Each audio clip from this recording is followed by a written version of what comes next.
প্রতিদিনের কিছু ছোট ছোট অভ্যাস যা আমাদের ঘরবাড়িকে সব সময়ের জন্য রাখে পরিষ্কার পরিচ্ছন্ন ও পরিপাটি।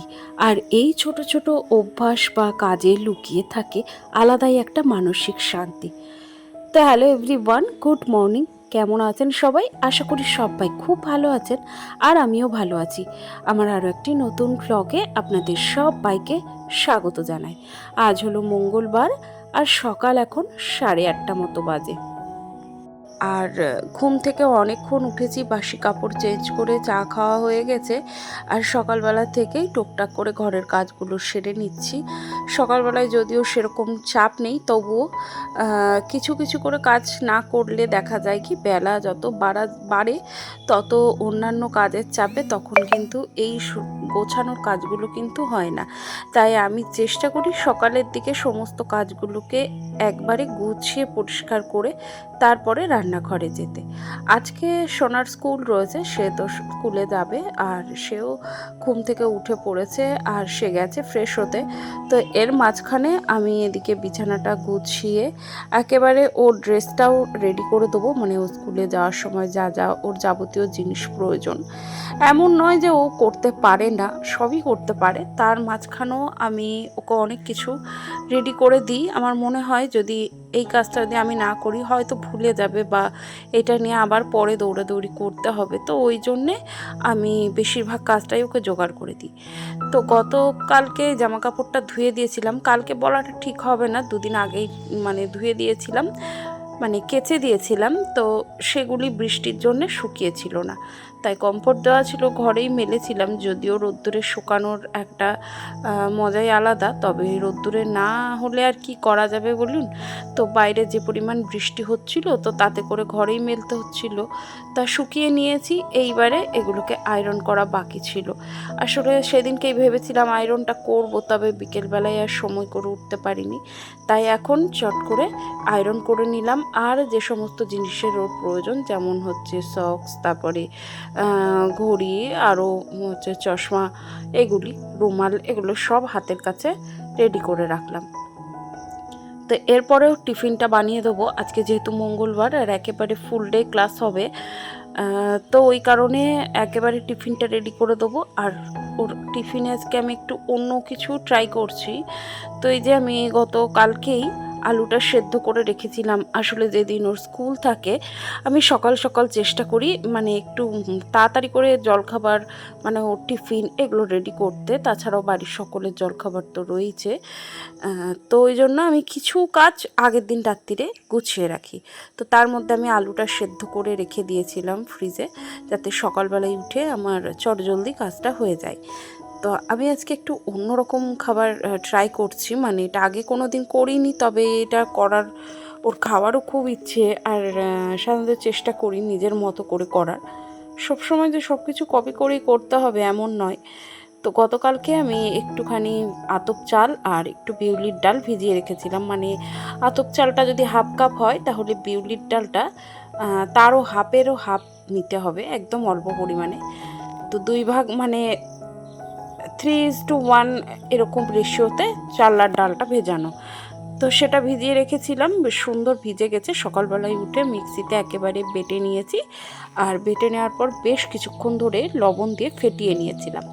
তারপরে ওই যে ওদিকে আলুটাকে আমি সেদ্ধ করেই রেখেছিলাম, হাত দিয়ে ম্যাশ করে নিয়ে সর্ষে, তারপরে কারি পাতা আর লঙ্কা ফোড়ন দিয়ে টমেটো পেঁয়াজ দিয়ে আলুটাকে একটু তরকারি করে নিয়েছিলাম। তো এরপরে ওই যে ব্যাটারটা, এই যে এরকমভাবে একটা ব্যাটার, যেরকম আমরা গোলা রুটি করি বা কোনো, মানে কি বলবো এটাকে, ওই যে ছিলা টাইপের যেরকম ব্যাটার হয় সেরকম একটু গাঢ় করে একটু ব্যাটারটা রেডি, খুব গাঢ় হবে না, বাট একেবারে পাতলাও হবে না, সেরকম করে এই যে ভালো করে তাওয়াটা গরম করে নিয়েছি। তারপর একটু জলের ছিটা দিয়ে এইভাবে হালকা হাতে চামচের পেছনটা দিয়ে বুলিয়ে নিয়েছি। তারপরে এই যে এটাকে 5 মিনিট মতো ঢাকা চাপা দিয়ে রেখে দিয়েছিলাম একদম সিমে। তারপরে ওপর থেকে এইভাবে তরকারিটা দিয়ে একটা পাশ মুড়ে দিলেই কিন্তু এই টিফিনটা হয়ে যাবে। তবে এটা করলাম সাউথ ইন্ডিয়ান স্টাইলে, তবে এটা কিন্তু ধোসা নয়, ধোসার ব্যাটারটা আরও পাতলা হয়। তবে আমি এটা ধোসা করিনি, তবে ওরকম টাইপের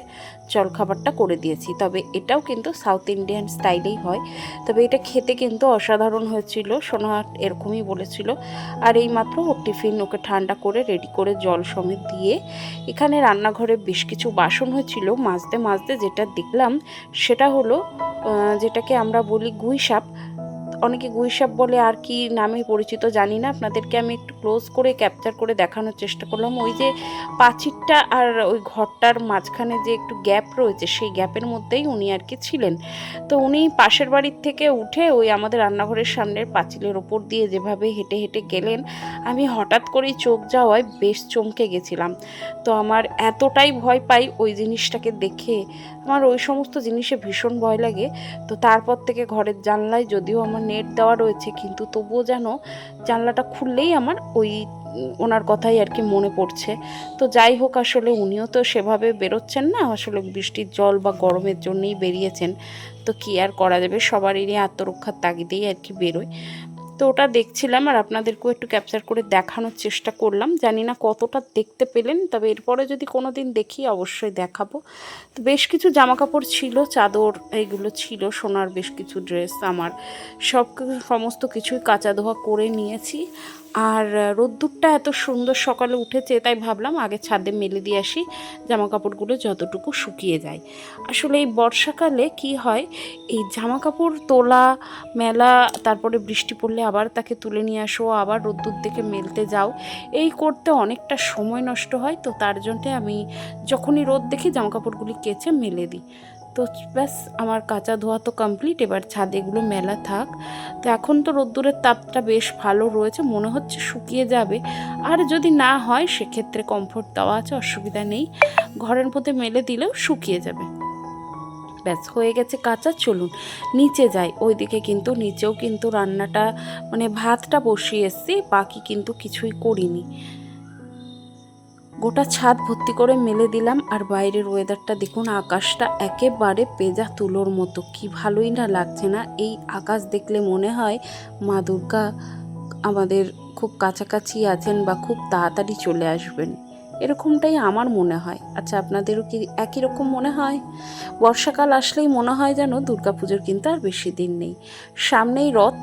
জানি না, অনেকে রথে অনেক রকম প্রোগ্রাম থাকে, আমার তবে সেরকম কিছুই নেই। ছোটোবেলা থেকেই যেরকমটা হয়ে আসে, নর্মালি রথের মেলা হয়, রথ দেখা হয়, এগুলি বাড়ির মধ্যেই কেটে গেছে। তো যাই হোক, চলুন এখন রান্নাটা করে নিই। আজকে করব ডাল ভাত, একবারে সাদামাটা রান্নাই করব, ডাল ভাত মাছের ঝোল এরকমটাই হবে। মাছটা আমাদের বাড়িতে থাকেই, তবে আজকে আনা হয়েছিল বাটা মাছ। আজকে ভাইয়ের খুব শরীরটা খারাপ বলতে ওরও আজকে খুব দাঁতে ব্যথা। তো সকালবেলাতে উঠেই দাঁতে ব্যথা, তো ডাক্তার দেখানোর জন্যে আর কি যাবে। তো দাঁতের মাড়িটা ফুলেছে, দাঁতটা আসলে তুলতে হবে। তো সেই জন্যে ওর জন্যে, আর আমার মেয়ে যেহেতু বাটা মাছ খায় না, তাই ওদের জন্যেই শুধুমাত্র রুই মাছ আনা হয়েছে, আর বাকি সবার জন্যই বাটা মাছ। তো এখানে একটু ডাঁটা নিয়ে আসা হয়েছিল, ওই যে লাল ডাঁটা যেগুলোকে বলা হয়, বা কাটোয়ার ডাঁটা বা শাকের ডাঁটা বলা হয়, সেই ডাঁটাই আনা হয়েছিল। আর কুমড়ো, পটল, তরকারি সমস্ত কিছু দিয়ে একটা পাঁচমিশালি সবজি বানাবো, তো সেটাই কেটে ধুয়ে রেডি করে নিয়েছি। আর সবজিটার মধ্যে আমি ওখানে তেলে 5 ফোড়ন আর কাঁচা লঙ্কা ফোড়ন দিয়েই নর্মালি লবণ হলুদ দিয়ে সবজিটা বসিয়ে দিচ্ছি। আর এটা খেতে কিন্তু অসাধারণ হয়, কারণ এই সবজিতে সেরকম মশলা তো লাগে না, মশলা দিলেও দিতে পারেন আপনি আদা জিরে বাটা, তবে আমি আর কোনো মশলা ব্যবহার করি না, কারণ আমার মনে হয় বেশি মশলা তেল এগুলো খাওয়া ঠিক না।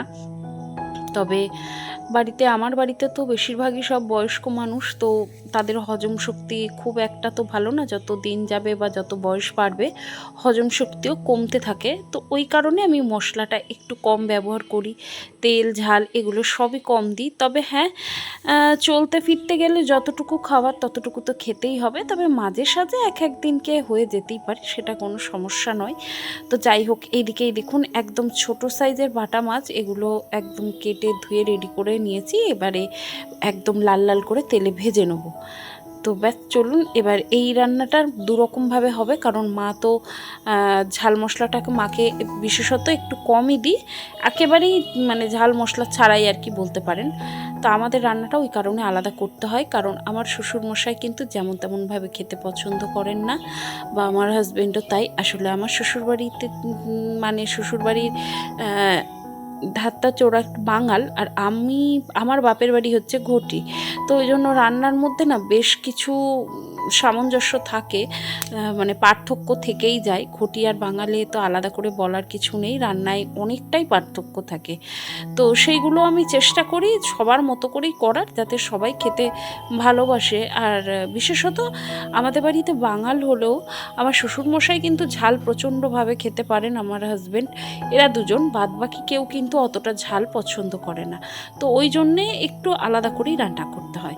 তো ওই যে আমার শাশুড়ি মার মাছের ঝোলটা করেছি কালো জিরে আলু দিয়ে, আর এখানে সর্ষে বাটা দিয়ে আর কি, যেরকম মাছের ঝাল হয় সেরকমটাই করে নিচ্ছি। আর এই একই রকমভাবেই সব মাছগুলো করেছি, শুধু মায়েরটা আলাদা। তো এই হলো আমাদের রান্নার ডাল, মসুরির ডাল, 5 মিশালি সবজি, পটল ভাজা আর মাছের ঝোল। চলুন ওদিকে বাবাকে খেতে দিয়ে দিই। বাবাকে খেতে দেওয়ার পরে বাড়ির সকলকেই খেতে দিয়ে নিয়েছি। আর এরপরও বেশ কিছু টুকিটাকি কাজ থাকে, সেগুলো সেরে সবেমাত্র ঘরে এসেই দেখলাম বাইরে মুষলধারে বৃষ্টি পড়ছে। তো ওদিকে এখনও সোনা বাড়ি আসেনি, আর সে বাড়ি আসতে আসতে পুরোটাই কিন্তু ভিজে একেবারে, মানে একবারে মাথা থেকে পা অবধি পুরো ভিজে গেছে, কারণ ও স্কুল থেকে বাড়ি ফিরছিল সেই সময় রাস্তাতেই বৃষ্টি আসে, ওই জন্য ভিজেই টোটোতে আর কি টোটোটা ধরে। তো টোটোর মধ্যেও ভিজতে ভিজতেই আসে, তো কী আর করা যাবে, ওই যে দেখতেই পাচ্ছেন। তো চলুন আজকের ভিডিওটি আমি এখানে শেষ করলাম। ভিডিওটি কেমন লাগলো অবশ্যই কিন্তু জানাবেন, ভালো লাগলো অবশ্যই একটি লাইক করবেন। তাহলে চলুন আমি এখন সোনাকে একটু দেখি ওর কি কোনটা প্রয়োজন, ওকে খাবার দেওয়া বা ওর চুল টুলগুলো একটু শুকিয়ে দেওয়া। তাহলে চলুন, বৃষ্টি দেখতে দেখতে আজকের ভিডিওটি এখানে শেষ করলাম। সবাই খুব ভালো থাকবেন, সুস্থ থাকবেন, সাবধানে থাকবেন। আবারও দেখা হবে নতুন কোনো ভিডিওর সাথে। ততক্ষণের জন্যে আবারও বলি, সবাই খুব ভালো থাকবেন, সুস্থ থাকবেন।